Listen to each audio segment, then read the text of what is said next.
প্রথম আজকে আমার জীবনে আমি বলে পা রাখলাম এবং সেটা গোলও হয়ে গেল, বিশাল ব্যাপার। তবে একটা সময় যখন আমরা বড় হচ্ছি তখন একটা ব্যাপার ছিল কোন খেলোয়াড়টা দেখতে বেশি সুন্দর, এই বিষয়টা ছিল। তখন ওই সময়টা আমি ইতালিকে সাপোর্ট করতাম।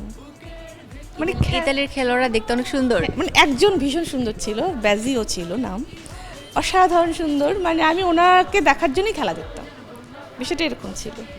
পরবর্তীতে আমার মেয়ে যখন আর্জেন্টিনাকে সাপোর্ট করে তখন ওর সাথে সাথে আমিও মেসিকে দেখি, তাকাই।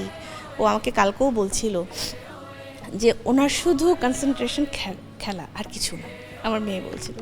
তা আমারও এটাই মনে হয় যে একটা মানুষ ফুটবলের জাদুকর কিভাবে হওয়া সম্ভব, মানে এত ধীর স্থির, এত শান্ত। তো আমার কাছে মনে হয় যখন আমি আজকে গোল করছিলাম, মানে বলটা পায়ে মারছিলাম, লক্ষ্য যদি স্থির হয় তাহলে মনে হয় সেই জায়গাটাতে পৌঁছানো সম্ভব। এসএমসি মনি বিস্কুটের পক্ষ থেকে, চ্যানেলের পক্ষ থেকে এই যে বিস্কিট গোল করার জন্য অবশ্যই বিস্কিটটা দিল, সেটার জন্য আরও বেশি ধন্যবাদ জানাচ্ছি।